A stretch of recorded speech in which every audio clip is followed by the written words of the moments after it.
려고 이러는 거예요. 아멘. 제목을 함께 읽겠습니다. 시작. 죽은 것처럼이면 구원이 아닙니다. 할렐루야. 아멘. 여러분 생각나세요? 부활절 말씀 생각나세요? 예수님께서 이미 부활하셨다는 말씀은 이미 다뤘어요. 그래가지고 이 부활절 부분은 우리가 부활절에 다뤘기 때문에 그 다음 부분을 우리가 함께 다루고 있습니다. 예수님께서 죽음을 깨뜨리시고 살아나셨다는 거의 증거가 뭐라고 말씀드렸어요? 바로 빈 무덤이었다고 말씀드렸습니다. 왜냐하면 유대인들이요, 예수님께서 부활하셨다는 제자들의 주장을 아주 간단히 뒤엎을 수 있었어요. 그렇죠? 그냥 그들이요, 예수님의 시신을 대중에게 공개를 하면 그리스도인들이 주장하는 그 부활에 대한 주장은요, 아주 간단히 반박할 수가 있었습니다. 그런데요, 그들이요, 예수님의 시신 공개할 수 있었습니까? 공개할 수가 없었다는 것입니다. 왜요? 정말로 예수님께서 부활하셨기 때문입니다. 할렐루야. 아멘. 그 당시 권력자가 누구예요? 그들입니다. 그들은 예수님의 무덤을 아주 단단히 지켰어요. 그럼에도 불구하고 예수님의 시신을 내놓지 못했다는 거예요. 왜요? 예수님께서 정말로 부활하셨기 때문입니다. 그렇다면 우리는요, 오늘 본문을 통해서요, 대제사장들과 장로들이 예수님의 부활을 어떻게 은폐하려고 했는가에 대해서 우리는 알 수가 있습니다. 우선 우리는요, 이 무덤을 지키던 이 로마 병들이 처한 상황에 대해서 잘 이해해야 합니다. 지금 이 경비병들이요, 어떠한 상황 가운데 있습니까? 정말로 엄청난 위기 속에 있는 거예요. 왜냐하면 예수님께서 부활하셨기 때문입니다. 그들의 임무가 뭐였어요? 예수님의 무덤을 지키는 일이 그들의 임무였어요. 예수님의 시신이 없어지지 않게 하고 아무 일도 일어나지 않게 하는 것이 그들의 임무였습니다. 그런데 예수님께서 부활하셨기 때문에 그들은 이제 그들의 임무에서 실패한 사람이 된 것입니다. 그렇다면 만약에 그들이 예수님의 이 부활 사건 이후에 곧장 자신의 상관인 로마 총독인 빌라도를 찾아갔다면 어떤 일이 있었을까요? 그들은 자신들의 임무에 실패한 병사가 받는 벌을 받았을 것이 틀림이 없을 거예요. 그렇지 않습니까? 그래서 이 경비병들은 자신들이 처한 위기, 이 엄청난 위기 속에서 어떻게 하면 이 위기를 무사하게 지나갈 수 있을까를 서로 의논했다는 거예요. 그들은요, 서로 자신들이 처한 이 문제를, 이 위기를 돌파하기 위해서 이렇게 행동했어요. 11절 말씀입니다. 11절 함께 읽겠습니다. 시작. 여자들이 갈 때 경비병 중 몇이 성에 들어가 모든 된 일을 대제사장들에게 알리니, 그러니까 자신들이 곧장 빌라도 총독에게 갔다면 분명히 벌을 받았을 것이지만 누구보다도 더 예수님의 부활을 막으려고 했던 대제사장들에게 가면 무슨 수가 있을 것이라는 계산이 그 경비병들의 머릿속에 있었던 것입니다. 그들은 이렇게 생각하고 이렇게 의논을 했을 거예요. 이대로 우리가 총독에게 가면 우리들이 예수의 시신을 지키지 못한 것 때문에 분명히 처벌을 받을 것이야. 그런데 그 누구보다도 예수의 부활을 막고 싶었던 사람들이 바로 여기 대제사장들이야.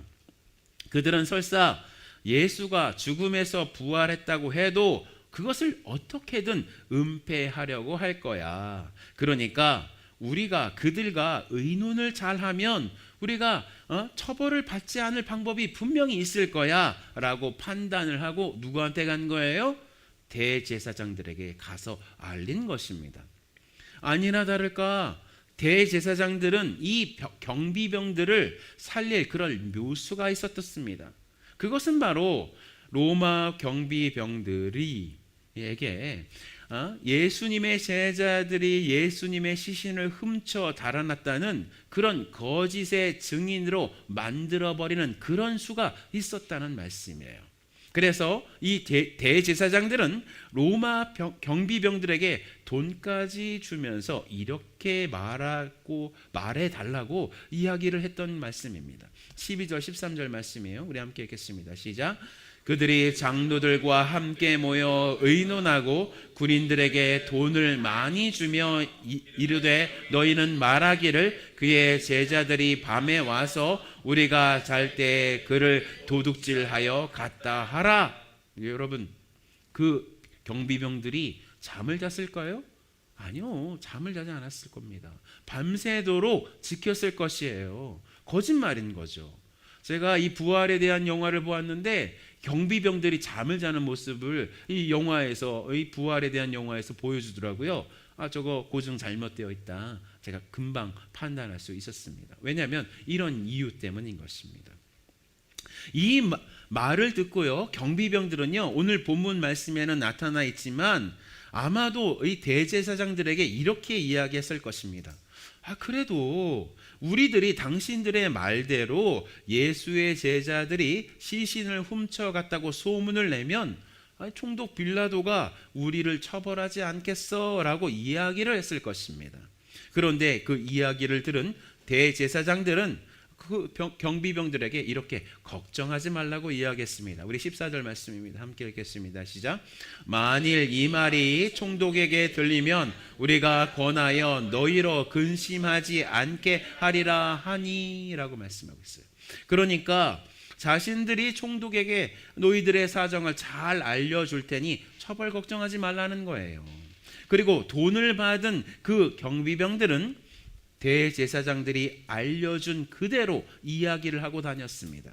그러자 예수님의 부활 사건이 유대인들 사이에는 예수의 제자들이 시체를 훔쳐갔다는 이야기로 탈바꿈하게 되었다는 말씀이에요. 그 말씀이 15절 말씀입니다. 우리 함께 읽겠습니다. 시작. 군인들이 돈을 받고 가르친 대로 하였으니 이 말이 오늘날까지 유대인 가운데 두루 퍼지니라 라고 말씀하고 있어요. 우리는 계속해서 예수님의 부활 사건을 알아보고 있는데요, 이 마태복음에서요, 예수님의 그 부활 사건의 첫 번째 증인이 누구라고 말씀하고 있어요? 우리 마태복음 28장 1절을 보니까 이렇게 말씀하고 있어요. 우리 함께 읽겠습니다. 시작. 안식일이 다 지나고 안식 후 첫날이 되려는 새벽에 막달라 마리아와 다른 마리아가 무덤을 보려고 갔더니 라고 말씀하고 있습니다. 그러니까 막달라 마리아와 다른 마리아가 부활의 첫 번째 증인이라고 말씀하고 있습니다. 그런데 여러분 잘 생각해 보세요. 이 부활의 현장에 오직 막달라 마리아와 다른 마리아만 있었나요? 여러분, 오늘 등장하는 로마 경비병들은 없었어요? 분명히 그들도 이 부활의 현장 속에서 있었다는 말씀이에요. 이 마태복음 28장 2절부터 4절 보니까요, 이렇게 말씀하고 있어요. 그 부활의 현장 속에서 이렇게 말씀하고 있습니다. 안 나오나요? 네. 함께 읽겠습니다. 시작. 큰 지진이 나며 주의 천사가 하늘로부터 내려와 돌을 굴려내고 그 위에 앉았는데 그 형상이 번개 같고 그 옷은 눈같이 희건을 지키 전 자들이 그를 무서워하여 떨며 죽은 사람과 같이 되었더라. 이 경비병들이 있었잖아요. 경비병들이 분명히 큰 지진을 경험했잖아요. 그리고 분명히 주의 천사가 하늘에서 내려와서 돌을 굴려내는 그 현장을 그 눈으로 똑똑히 목격을 했습니다. 그리고 그 돌려낸 그 돌 위에 앉아 있는 모습을 그 로마 경비병들은 분명히 보았습니다. 천사의 모습이 어땠어요?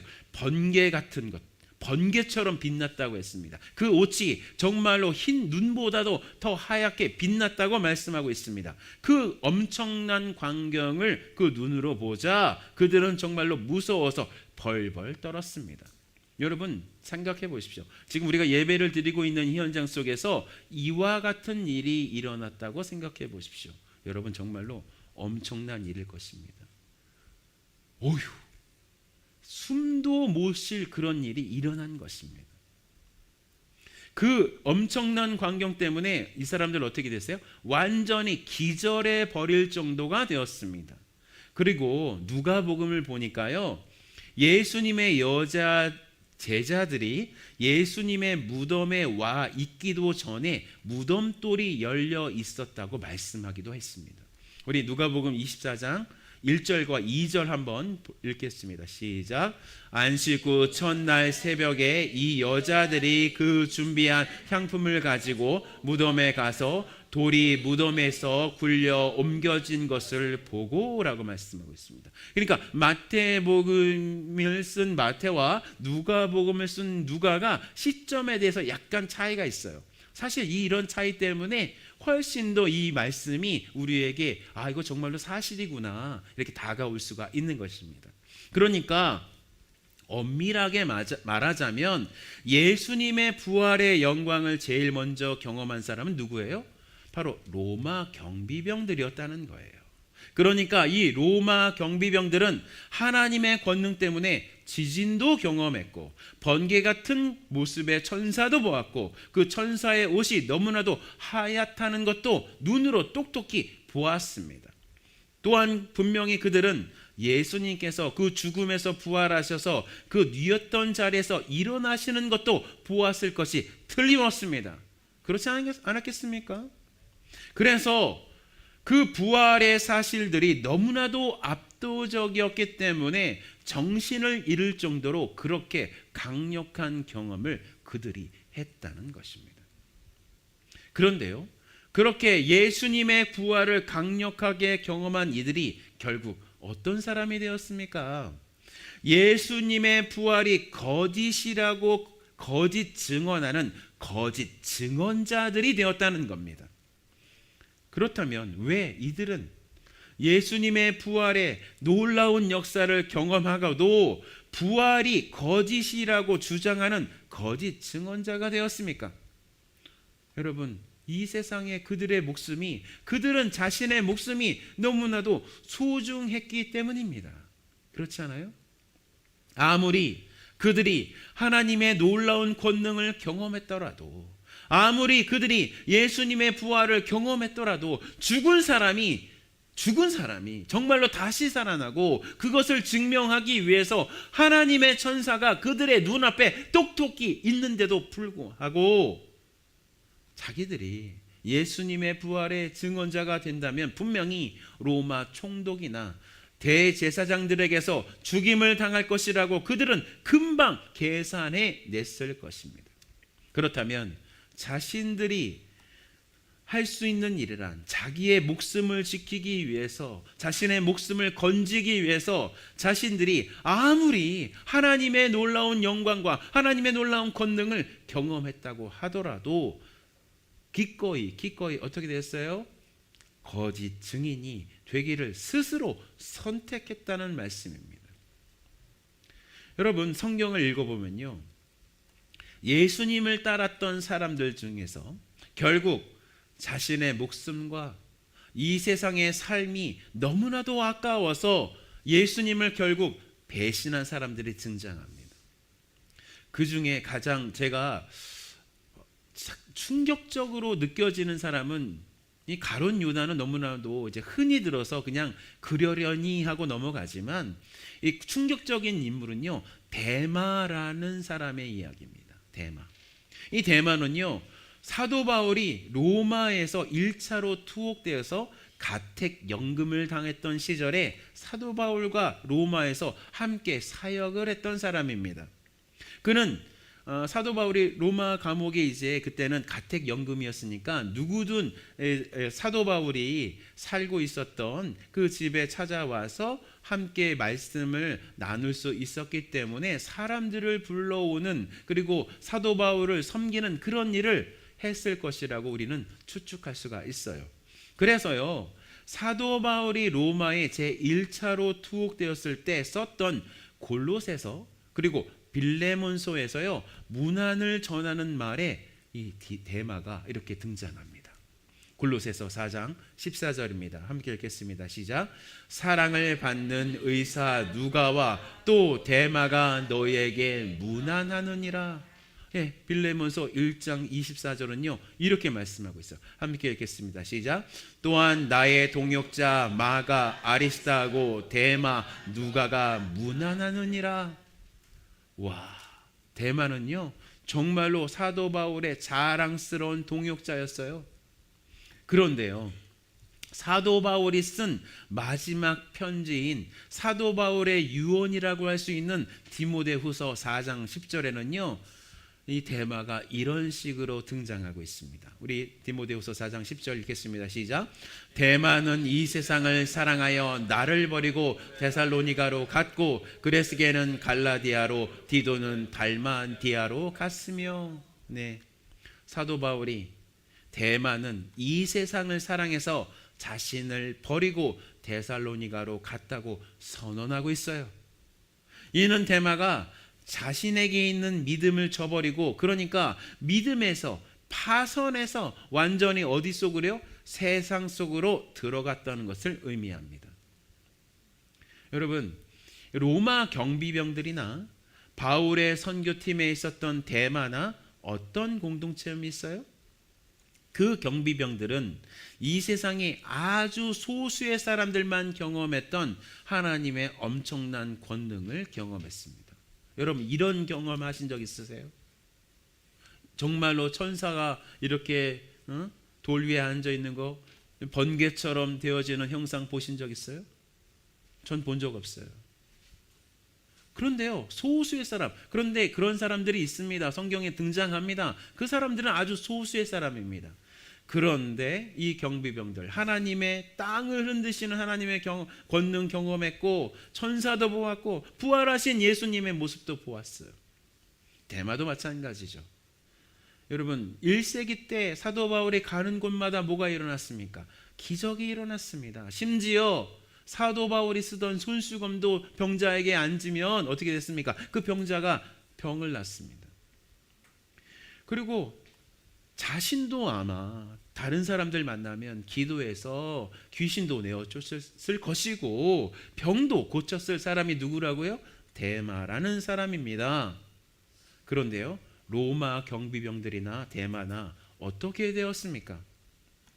이 세상에서의 자신의 목숨과 이 세상에서의 돈과 안락함 때문에 예수님을 저버린 사람들이 되었습니다. 아마도 로마 경비병들이나 데마는 하나님 나라에서는 찾아볼 수 없는 존재가 되었을 것입니다. 그렇다면 어디에서 그들을 찾아볼 수 있을까요? 바로 하나님의 영원한 심판을 받는 지옥에서 그들의 얼굴을 찾아볼 수 있을 것입니다. 그렇게 하나님의 영광을 맛본 존재가, 이 경비병들도 분명히 하나님의 영광을 맛봤잖아요. 그런 존재가 세상으로 돌아가면, 다시 세상으로 돌아가면, 하나님을 거부하면, 예수님을 거부하면 어떻게 된다고 성경은 말씀하고 있어요? 히브리서 6장 4절부터 6절까지의 말씀입니다. 히브리서 6장 4절부터 6절 함께 읽겠습니다. 시작. 한번 빛을 받고 하늘의 은사를 맛보고 성령에 참여한 바가 되고 하나님의 선한 말씀과 내세의 능력을 맛보고도 타락한 자들은 다시 새롭게 하여 회개하게 할 수 없나니 이는 그들이 하나님의 아들을 다시 십자가에 못 박아 드러내 놓고 욕되게 함이라. 엄청나게 무서운 말씀 아닙니까? 만약에요, 우리들 중에서 이 세상이 너무나도 좋아서 믿음을 완전히 잃어버려서 교회도 다니지 않고 성경도 보지 않는 신앙생활을 완전히 끊었던 적이 있으신 분들이 계실 수도 있습니다. 그런데 그렇게 자신은 완전히 신앙생활에서 끊어진 것 같았는데 또다시 그 신앙생활 속으로 들어가신 분들이 있다면 얼마나 하나님의 큰 은혜가 자신에게 임하고 있는지를 잘 알아야 됩니다. 여러분 보세요. 히브리서 6장 4절에서 4절 6절은 그럴 수 없다고 말씀하고 있잖아요.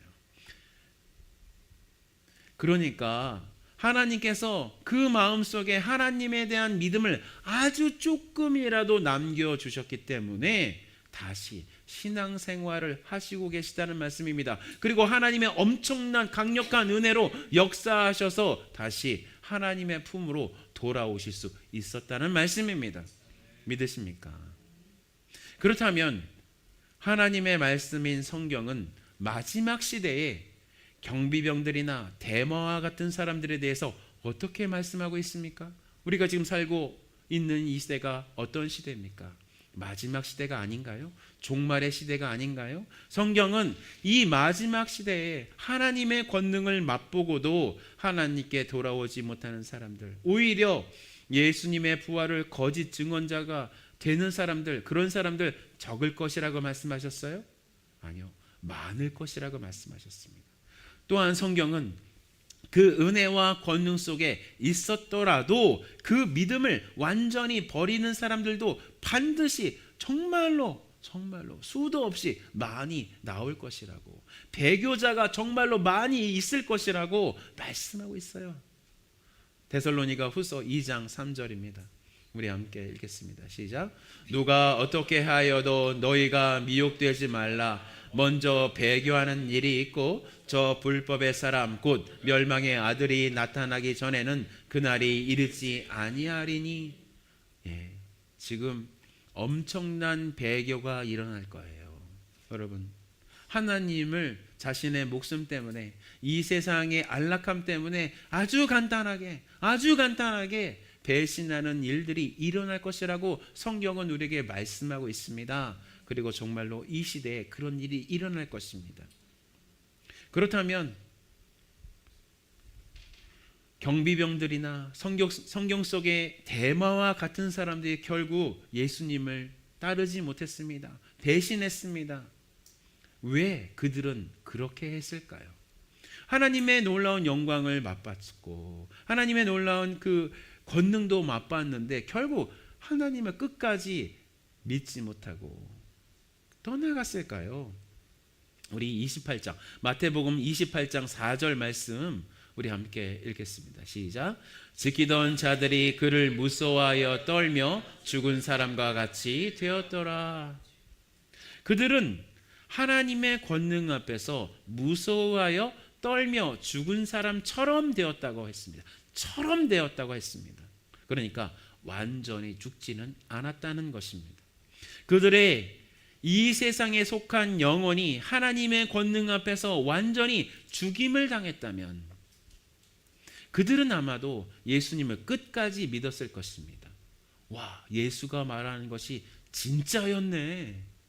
와, 이 세상의 것 별거 없네. 이 세상에서 70평생 고생하면서 살다가 죽으면, 아무리 부자라고 살다가 죽으면 다 지옥 가네. 예수밖에 없네. 이 결론이요, 나질 못했다는 것입니다.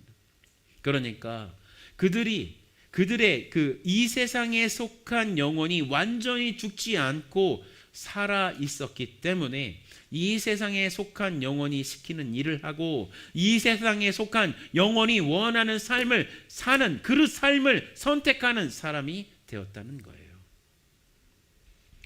여러분, 어떤 사람이 정말로 믿는 사람인가요? 내가 예수님을 믿는 사람이야 라고 말씀들 하시잖아요. 이 세상에서, 이 세상에 대해서 완전히 죽은 사람이 정말로 믿은 사람입니다. 이 세상에 대해서 점점 죽고 있는 사람, 나는 점점 죽고 있어요 라고 하는 사람은 믿은 사람이 아니에요. 이 세상에 대해서요, 단번에 죽은 사람이 정말로 믿은 사람입니다. 갈라디아서 6장 14절입니다. 함께 읽겠습니다. 시작. 그러나 내게는 우리 주 예수 그리스도의 십자가 외에 결코 자랑할 것이 없으니 그리스도로 말미암아 세상이 나를 향하여 십자가에 못 박히고 내가 또한 세상을 다하여 그러하니라. 세상이 나에게서 죽고 내가 세상에 대해서 죽은 사람, 그 사람이 믿은 사람이라는 거예요. 그렇다면 어떤 사람은 이렇게 질문할 수가 있죠. 저는 아직까지 이 세상의 것들에 대해서 유혹이 있어요. 가끔 죄도 지어요. 그렇다면 완전히 이 세상의 것들에 대해서 유혹이 끊어지고 죄도 완전히 짓지 않아야 구원이 되는 것인가요? 라는 질문을 할 수가 있어요. 절대로 그렇지 않습니다. 오직 구원은 하나님의 은혜로 말미암은 믿음으로 되는 것입니다. 그러나 여기 이 부분이 중요합니다. 우리는 이 세상과 죄에 대해서 자기 자신은 완전히 죽임을 당했다고 미리 선언하는 사람이 되어야 한다는 것입니다. 나는 아직까지 이 세상에서 유혹을 받고 있고 가끔 죄도 짓기는 하지만 그때마다 뭐라고 외쳐야 돼요? 나는 세상에 대해서 이미 죽은 사람입니다. 이 세상은 나에 대해서 이미 죽었습니다 라고 선언하는 사람, 그 사람이 바로 믿는 사람이라는 말씀입니다. 그리고 매일마다 아침에 일어나서 매일마다 나 자신을 향해서 나는 이 세상에 대해서 이미 죽은 몸, 세상도 나에 대해서 죽은 것이라고 선언하는 사람, 그 사람이 바로 믿는 사람임을 우리는 믿어야 합니다. 고린도전서 15장 31절입니다. 우리 함께 읽겠습니다. 시작. 형제들아, 내가 그리스도 예수 우리 주 안에서 다시 한번 읽겠습니다. 시작. 형제들아, 내가 그리스도 예수 우리 주 안에서 가진 바 너희에 대한 나의 자랑을 두고 단언하니 나는 날마다 죽노라. 믿으십니까? 죽음을 선포하고 계십니까? 그러니까 우리는 이 세상에 대해서 점점 죽어가는 존재가 아니라 이미 죽은 존재입니다. 이미 죽은 존재임을 선언하는 존재, 그 존재가 바로 누구라고요? 우리라는 말씀입니다. 그리고 이 세상에서 이미 죽었다는 것을 날마다 선언하는 그런 존재, 그런 소명을 가지고 있는 존재, 바로 우리임을 믿으시기 바랍니다. 여러분, 지금 우리가 살고 있는 우리의 그 삶의 방향이 어때요? 지금 나 자신이 예수님의 십자가에 못 박혔다는 그 사실 위에 우뚝 선 그 자리가 우리의 자리인가요? 나는 예수님과 함께 십자가에 못 박혔습니다 라는 그 자리가 우리의 자리인가? 아니면 날마다 아주 조금씩이라도 하나님에 대해서 열심이 없어지고 있고, 교회에 대해서 열정이 사라지고 있고, 신앙에 대해서 그렇게 열정이 사라지고 있는 그 방향으로 나의 삶이 움직여 가고 있는가? 여러분 스스로가 판단해 보시기 바랍니다. 나는 지금 어떤 방향으로 지금 걸어가고 있지? 나의 삶의 결정은 어떠한 방향으로 결정을 내고 있지? 어떤 방향이세요? 여러분, 세상에는요, 멈춰 있는 것은 있을 수가 없어요. 반드시 방향성을 띠게 되어 있습니다. 이 세상에 멈춰 있는 건 없어요. 방향성을 띠고 그렇게 흘러가고 있는 것입니다. 이 세상에 있는 모든 것들이 그래요. 그래서 저에게 이렇게 얘기하지 마세요. 저는 믿음이 좀 멈춰 있는 것 같아요. 아니요, 멈춰 있지 않으세요. 후퇴하고 계십니다. 다른 방향으로 가시는 거예요. 하나님의 그 헌신의 방향으로 걸어가시지 않는다면 우리는 지금 다른 방향으로 세상을 향해서 걸어가고 있다는 것으로 여러분 딱 생각해 보셔야 합니다. 성경의 지식을 말씀드리는 것이 아니에요. 성경의 지식이 많아지고, 그리고 왜냐하면 예배는 드리니까 성경의 지식이 많아지는 것이 믿음이 자라는 것이 아니라 내 마음에, 우리 자신의 마음이 어떻게 쏠리고 있는가, 하나님을 향해서, 하나님 나라를 향해서, 헌신에 대해서, 믿음에 대해서 어떻게 쏠리고 있는가, 그리고 내가 어떠한 결정들을 내리고 있는가, 그리고 나는 어떤 것들을 잊어버리고 있는가, 그것에 대해서 점검이 필요하다는 것입니다.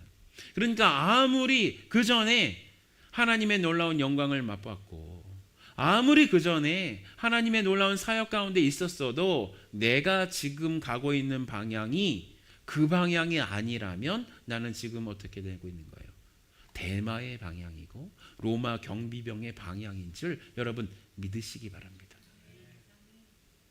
지금요, 정말로 우리가 하나님과 멀어지는 자리에 앉아 있다면 정말로 큰일이 난 거예요. 왜요? 이때가 종말이기 때문이에요. 종말이기 때문입니다. 제가 이 마태복음 24장 설교하면서 어떻다고 말씀드렸어요. 이 세상이 정말로 그렇게 변해간다고 말씀드리지 않았습니까? 핑계를 대지 마십시오. 하나님 앞에 핑계를 댈 게 없어요.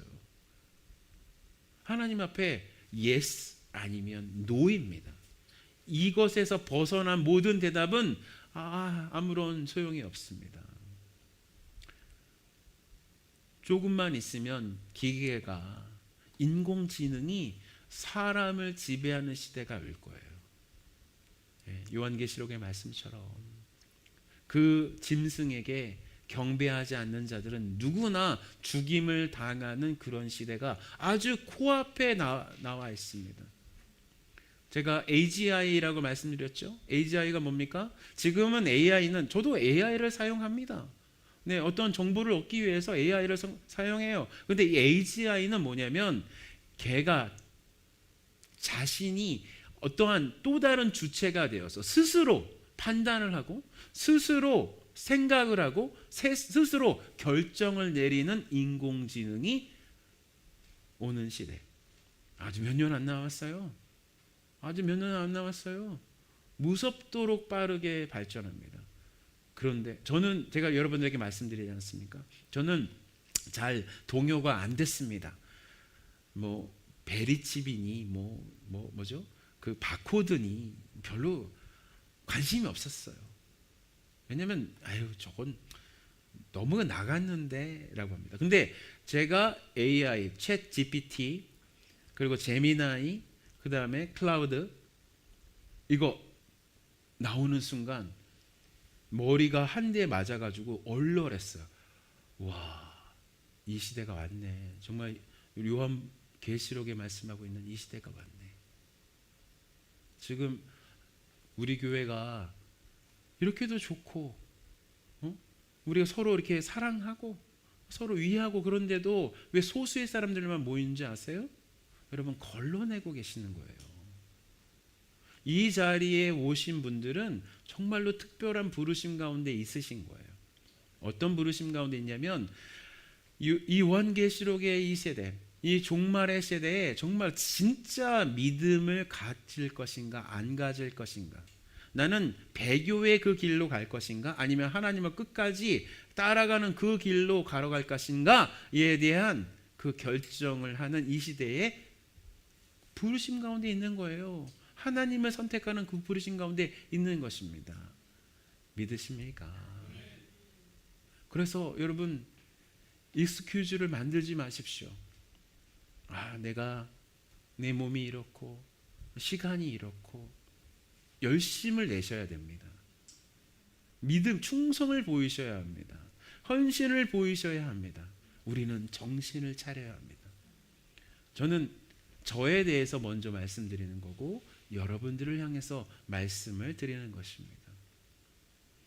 나는 지금 내 이익 앞에 어떠한 결정을 하는가, 그게 신앙인의 기준이에요. 이익이 다가왔을 때 나는 지금 어떠한 결정을 하는가, 이익을 따라갈 것인가 아니면 하나님의 말씀을 믿고 하나님을 따라갈 것인가, 아주 극명하게 나뉠 것입니다. 그런데 지금 아직까지 그 시대가 아직까지 완전히 도래하진 않았어요. 몇 년 남았을 것 같아요. 그런데 이때에라도 이익을 쫓아가는 결정을 하고 나의 그 모든 게으른 결정을 하는 사람은 어떻게 홍수가 나눌 때 모든 이 세계가 그쪽 방향으로 갈 때 하나님을 결정하는 그 결정을 할 수 있겠어요? 여러분, 자신 있으십니까? 여러분 어떠십니까? 스스로에게 질문하시기 바랍니다. 정말로 저는 이런 이야기를 잘 안 하는 목사였어요. 근데 하나님의 말씀이 이 시대가 저를 이렇게 변하게 만들었어요. 정신을 차려야 됩니다. 까딱하다는 우리는 대마가 되는 거예요. 대마가 되는 거예요. 대마는 뭐예요? 이 세상을 사랑해서 데살로니가로 갔고 그 한 줄로 그 인생이 완전히 평가가 끝나는 거예요. 와, 사도 바울이 대마를 향한 사랑이 없었을까요?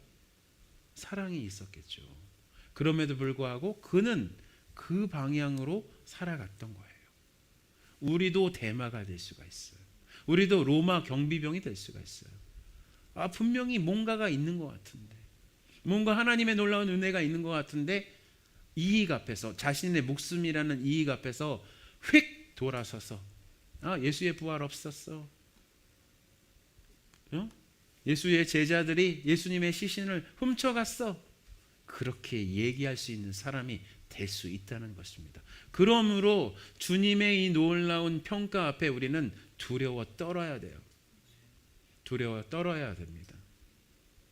그래서 우리의 삶 속에서 신앙의 게으름을 쫓는 그런 결정들이 이렇게 놓여져 있을 거예요. 분명히 있습니다. 저도 있고 여러분들 다 있습니다. 근데 그 게으름 결정, 그리고 이익 앞에서 이익을 선택했던 그 결정들이 다 놓아져 있을 것입니다. 근데 그것을요, 예수님의 이름으로 깨트려 버리셔야 됩니다. 그리고 돌이키셔야 됩니다. 그리고 죽으면 죽겠다라고 선언하셔야 됩니다. 우리 신앙의 선배들은 이 시대를 경험하지 않고 다 하나님께 갔으니까 얼마나 부러운지 몰라요. 나는 이 시대를 지금 경험하고 있어야 돼요. 우리는 이 시대를 지금 온몸으로, 온 인생으로 받아내고 있어야 됩니다. 그러므로 정신을 차리며 끝까지 믿음을 사수하는 존재, 나는 복음을 부끄러워하지 않습니다.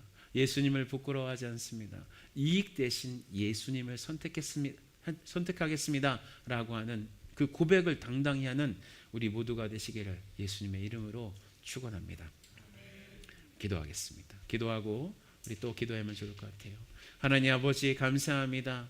하나님, 로마 경비병들 아무리 하나님의 권능을 하나님 경험했더라도 자신의 이익 앞에서 가차없이 예수님을 버렸던 것처럼 하나님, 대마도 그런 삶을 살았습니다. 우리도 그런 삶을 살 수가 있습니다. 정신을 차리고 하나님 앞에 헌신할 수 있도록 주여 도와주시옵소서.